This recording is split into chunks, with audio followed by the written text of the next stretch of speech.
Hi, General. This is Courtney Cubey from NBC News. Thank you for doing this briefing. We hope it's the first of many from you during your time there. I wanted to ask you about something you mentioned in your opening statement. You said that there are several areas, Garmsir and Nawa, that may be able to transition to Afghan security lead in the next tranche. What's the time frame from that? And then how will that, what will that mean for the U.S. forces that are operating directly in those areas? Will they be redistributed throughout RC Southwest, or could that mean some sort of a redeployment or not replacing the ones that are there? Great questions. The tranches are going to be about every 6 to 8 months. The first tranche is actually going in July next month. That's when Lashkar will transition. The next one will probably be in January, February, and then again probably in July next summer. What it really means is that it's a thinning out process. I know you've probably heard that term before from General Petraeus, but the objective is, even now, we are reducing the number of patrol bases and reinforcing those numbers into larger U.S. coalition patrol bases, while the Afghans are then taking the lead independently in the bases that we're thinning out from.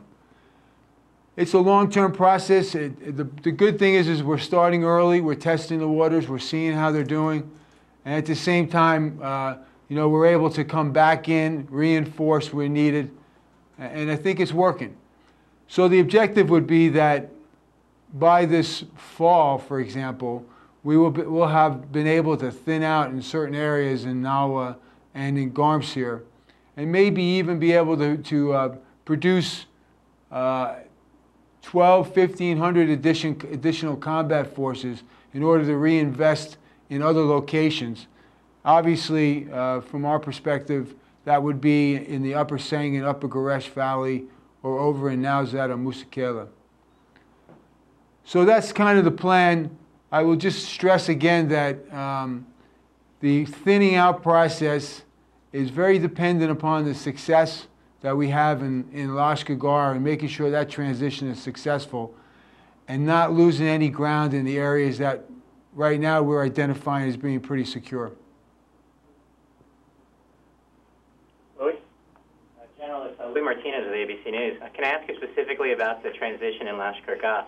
How long do you envision that process is going to take? We've seen estimates of something like a year to 18 months. Is that accurate? And what do you actually mean by the word transition when it comes to security there? Well, you're absolutely right. Transition is a process. It's not a linear action. There isn't any one thing that says, okay, transition has occurred or transition has completed. I think it's going to be a continuous process all the way through to 2014.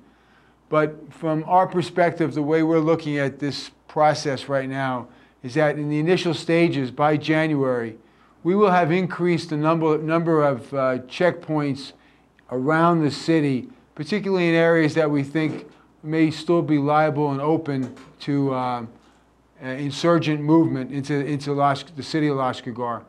Those checkpoints will, over time, will be reduced.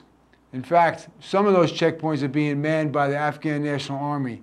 And the objective would be for the Afghan National Army to vacate those checkpoints, for the police to take them over, and then eventually for the police to then phase back into their local precincts. That's going to take time, and I would suspect that the full transition will probably not occur, and it probably will take a good year and a half.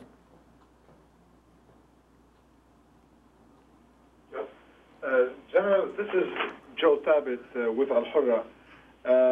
We keep hearing here in Washington that the situation in Afghanistan is fragile, irreversible. How much do you think this way of evaluation applies to your area of operation?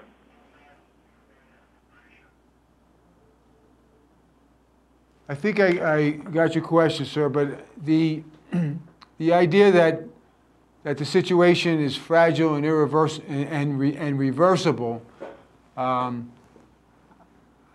would say that that's correct in some places.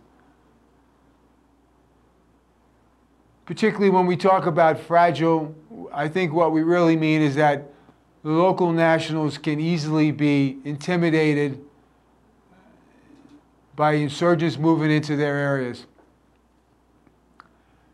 One of the things that we are trying to work very hard at to build up is what we call the Afghan local police.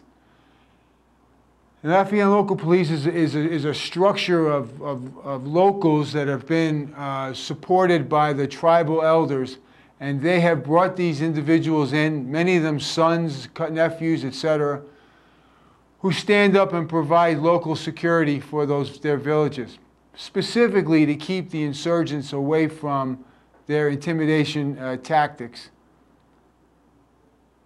But if they're not able to stand up, or if they are co-opted by the insurgents, then that fragility sort of occurs, and it becomes a problem then to get back into the villages and try to reestablish a secure environment.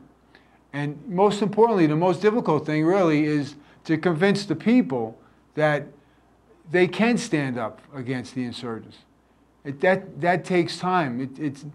As many of you know, in the beginning stages of Iraq, in the beginning stages of Afghanistan, many of us operated inside of towns and districts and villages, and it took months before we could even identify who were the people that we could really deal with so that we could get their sons and nephews, etc., to sign up for the local police, or as in Iraq's case, to sign in for the Sons of Iraq. So there is fragility, there is reversibility.